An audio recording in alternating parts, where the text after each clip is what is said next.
Good morning everyone. आज की class में हम पढ़ेंगे चालक की विद्युत धारिता।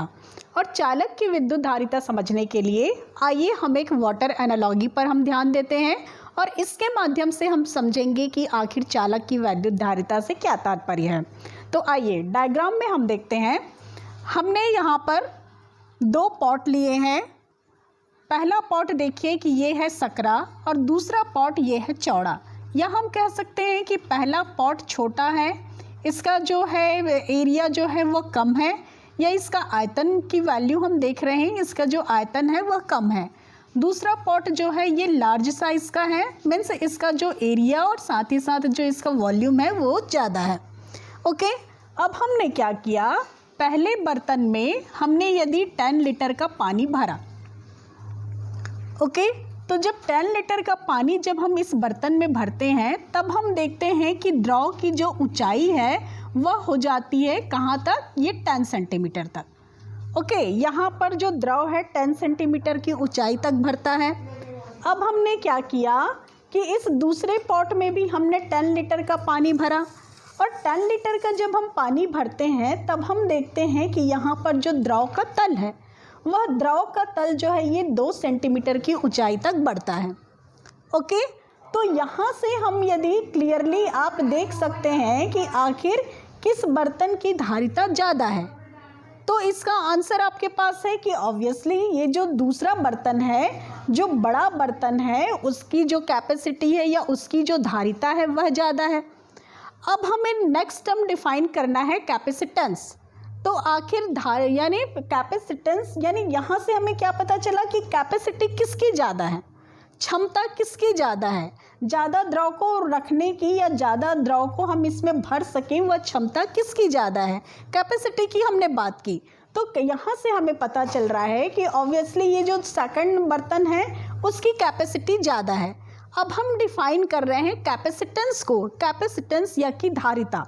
तो धारिता हम कैसे डिफाइन करें, तो इसके लिए देखिए कि यदि 1 सेंटीमीटर की ऊंचाई तक, ओके, 1 सेंटीमीटर की ऊंचाई तक द्रव को भरने में हमें कितने द्रव की मात्रा की आवश्यकता पड़ेगी, तो यहाँ पर हमें पड़ेगी 1 लीटर। ओके, 1 लीटर द्रव या 1 लीटर जब हम इसमें पानी भर रहे हैं तो इस बर्तन की ऊंचाई जो है वह 1 सेंटीमीटर तक बढ़ जाती है। इसी प्रकार यहाँ पर देखिए, यदि हम क्या करेंगे कि 5 लीटर द्रव हमें चाहिए इस बर्तन में द्रव की ऊंचाई 1 सेंटीमीटर तक बढ़ाने के लिए, तो यहाँ से हम डिफाइन करते हैं कैपेसिटेंस को। ठीक है, कैसे हम डिफाइन करें कि यूनिट इकाई तक द्रव के तल में वृद्धि करने के लिए हमें आवश्यक जल की मात्रा, इसे हम नाम देंगे किसका, कैपेसिटेंस, कैपेसिटेंस या धारिता का। ओके, और ऑब्वियसली यहाँ से क्लियर है कि किस पॉट का, तो हम देख रहे हैं यहाँ पर हमें चाहिए 1 लीटर पर सेंटीमीटर उसकी ऊंचाई में वृद्धि के लिए। यहाँ पर हमें 5 लीटर द्रव की आवश्यकता है जब बर्तन के तल में 1 सेंटीमीटर की ऊंचाई वृद्धि करने के लिए। तो ऑब्वियसली जो है कैपेसिटेंस किसकी ज़्यादा है, तो कैपेसिटेंस ज़्यादा है दूसरे बर्तन की।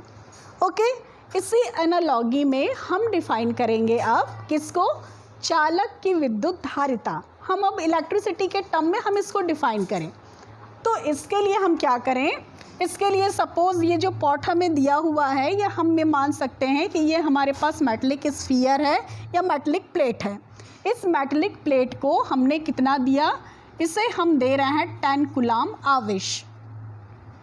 तो जब हमने 10 कूलम आवेश दिया तब इसके विभव के मान में जो वृद्धि है ये यहाँ पर हो रही है सपोज़ कितने की, 10 वोल्ट की।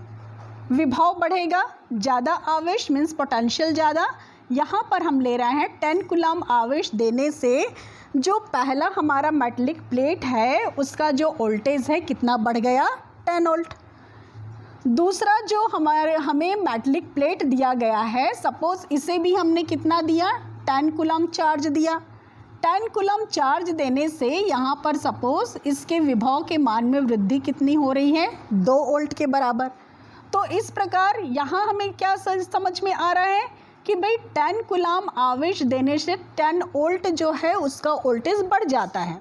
तो 1 कूलम आवेश देने से उसके वोल्टेज के मान में वृद्धि या विभव के मान में वृद्धि कितनी हुई? 1 वोल्ट के बराबर। ओके, और यहाँ पर हम क्या कर रहे हैं? 5 कूलम आवेश जब हम इस मेटलिक प्लेट को हम प्रदान करते हैं तब इसके वोल्टेज के मान में वृद्धि कितनी हुई? 1 वोल्ट के बराबर। तो इस प्रकार हम देखें कि कैपेसिटी यहाँ पर किसकी ज़्यादा है या कैपेसिटेंस किसका ज़्यादा है, तो ऑब्वियसली ये जो सेकंड हमारे पास जो मेटलिक प्लेट है उसकी कैपेसिटेंस ज़्यादा है। चलिए इसे हम इस प्रकार समझते हैं। सपोज़ ये हमें दिया हुआ है मेटलिक प्लेट, इसे जब हम क्या करें एक्सटर्नल सोर्स से या बैटरी के थ्रू या कोई भी एक्सटर्नल सोर्स से जब हम इसे आवेशित करते हैं, आवेश प्रदान करते हैं, सपोज़ हमने इसे Q आवेश दिया। जब हम Q आवेश कह रहे हैं इसका मतलब है कि हम धनावेश प्रदान कर रहे हैं। ओके, तो जब हमने इसे Q आवेश प्रदान किया तो इस प्रकार आवेश क्या होगा? यहाँ पर मेटलिक प्लेट पर एकत्र होंगे और इसके विभव के मान में क्या होगी? वृद्धि होगी। तो सपोज Q आवेश देने पर इसके विभव के मान में वृद्धि होती है V। ओके, तो इसे हम इस प्रकार लिख सकते हैं।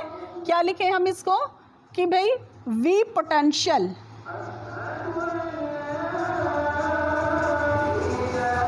V पोटेंशियल जब हमारे किसका है? इस मेटलिक प्लेट का है, तब दिया गया आवेश कितना है? Q। ओके, Q आवेश हमने प्रदान किया तो 1 पोटेंशियल के मान में वृद्धि होने के लिए हमें कितना चार्ज चाहिए? विभव के मान में इकाई वृद्धि के लिए हमें कितना चाहिए? तो इसकी वैल्यू हमें मिल जाएगी Q/V। ओके, और यहीं से ही टर्म आता है कैपेसिटेंस का। यहीं से ही हम डिफाइन करते हैं कि भाई कैपेसिटेंस क्या है। तो इस रेशियो को जो कि हमें मिला Q/V, इसे ही कहा जाता है capacitance, that is C = Q/V। Capacitance इसे कि हम किससे डिनोट करते हैं? कैपिटल C से। और यदि हम देखें, यदि विभव का मान कांस्टेंट हो तब हम देख रहे हैं कि ये जो कैपेसिटेंस है किस पर डिपेंड करता है? चार्ज पर। ओके, तो यहाँ से हम देख सकते हैं कि भाई यहाँ से किसको हम कैपेसिटेंस को डिफाइन कर सकते हैं। कैसे? तो देखिए, यदि विभव के मान यदि 1 यूनिट हो, ओके, तो हमें क्या मिल जाएगा? C = Q। और यहाँ से हम डिफाइन करेंगे कैपेसिटेंस या कि धारिता को।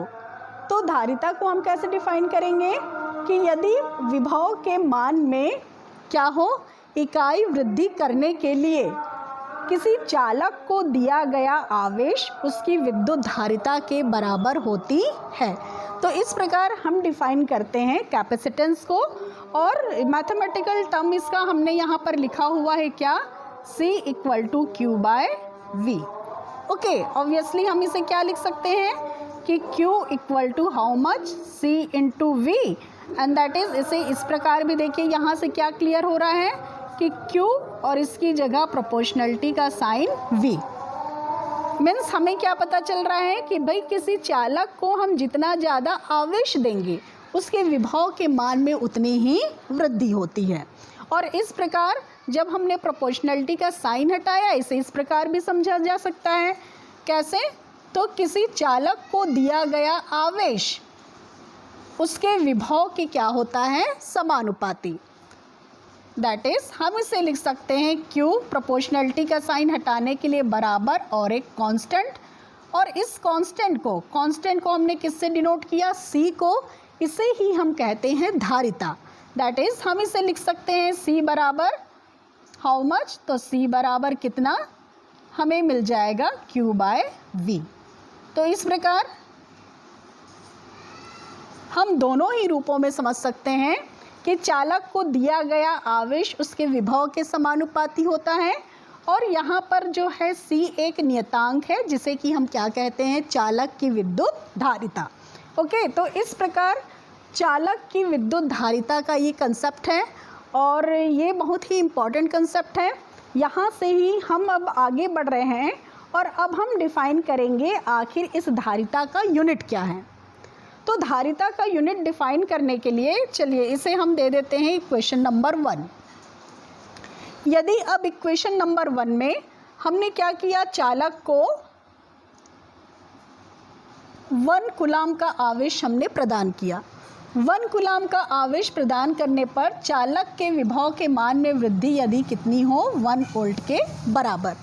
तो इस मान को समीकरण 1 में रखने पर हमें मिल जाएगा धारिता C equal to how much, 1 coulomb बटे 1 वोल्ट, और इसे ही हम नाम देते हैं किसका, 1 फैरड। तो 1 फैरड बराबर how much, 1 coulomb by 1 volt.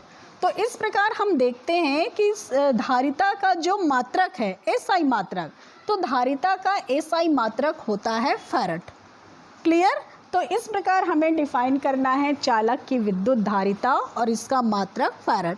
Farad चूँकि बहुत बड़ा मात्रक होता है, तो व्यवहार में हम देखते हैं, देखिए ये इस प्रकार कैपेसिटर होते हैं, ठीक है, ये पैरेलल प्लेट कैपेसिटर हैं, और यहाँ पर देखिए इसकी वैल्यू लिखी होती है, हम देख रहे हैं इसको माइक्रो फैरड में ये लिखा हुआ है, ये 2.5 माइक्रो फैरड।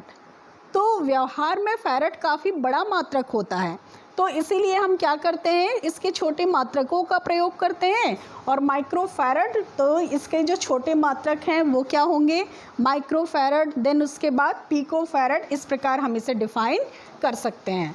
तो यहाँ से आपका जो इंट्रोडक्टरी ये पार्ट है, और हमने यहाँ पर डिफाइन किया चालक की विद्युत धारिता। Thank you.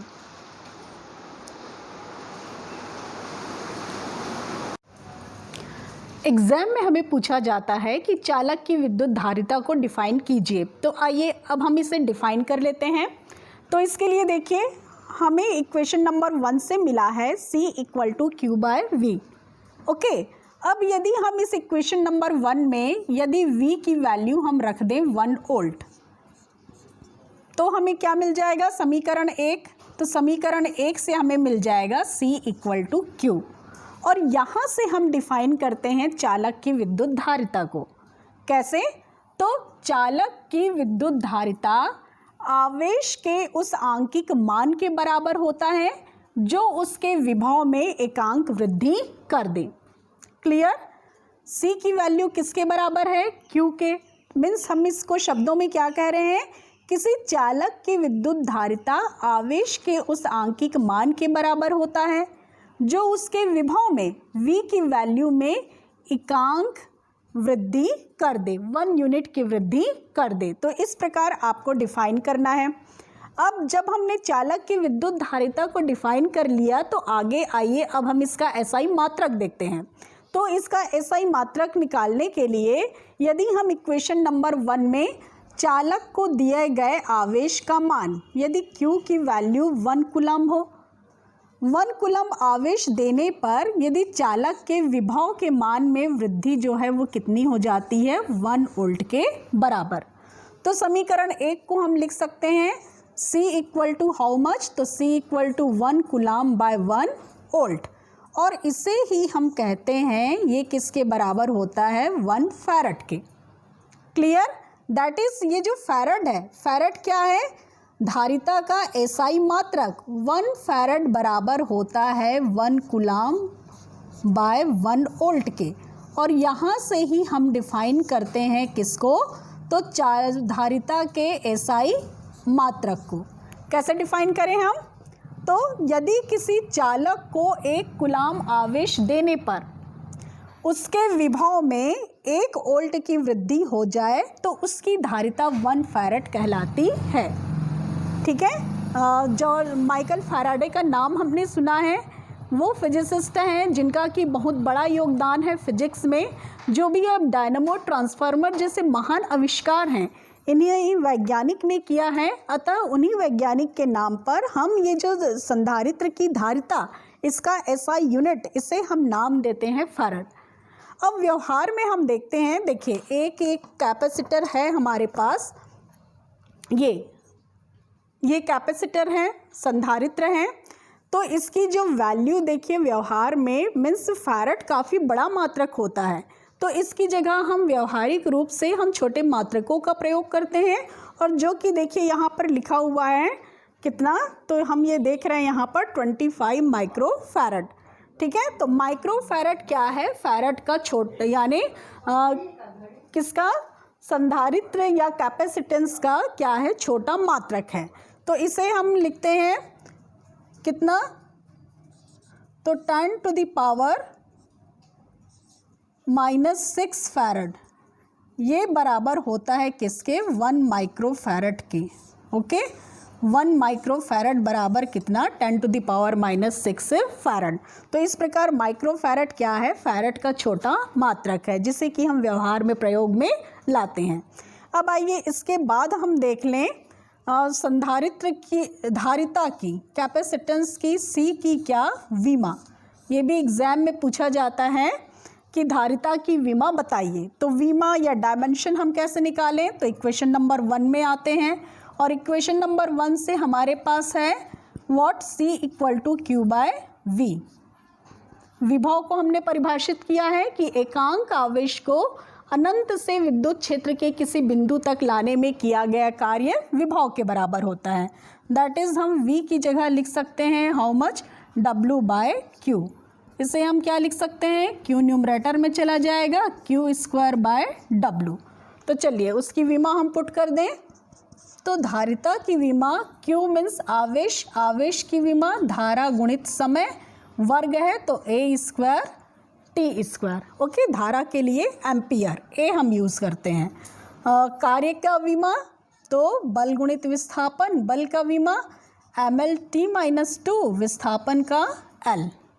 तो इसे हम सिंप्लीफाई करके लिख लें तो ये हमें मिल जाएगा m⁻⁻1 L⁻, ये 2 हो जाएगा, न्यूमरेटर में जाकर -2, T का पावर क्या हो जाएगा? तो 2, और ये न्यूमरेटर में जाकर 2 + 2 4 और A²। ठीक है, और ये बड़े कोष्टक के अंदर। तो इस प्रकार C जो है धारिता का विमी सूत्र m⁻⁻1 L⁻², T⁴ A²। तो इस प्रकार इससे पहले कि हम संधारित्र और उसके सिद्धांत को समझें, हमने यहाँ पर क्या देखा? चालक की विद्युत धारिता को हमने डिफाइन किया। और चालक की विद्युत धारिता हम देख रहे हैं कि किस पर डिपेंड कर रहा है? क्षेत्रफल पर डिपेंड कर रहा है, उसके आकार पर डिपेंड कर रहा है। वस्तु के आकार पर, उसके क्षेत्रफल पर यह डिपेंड करता है।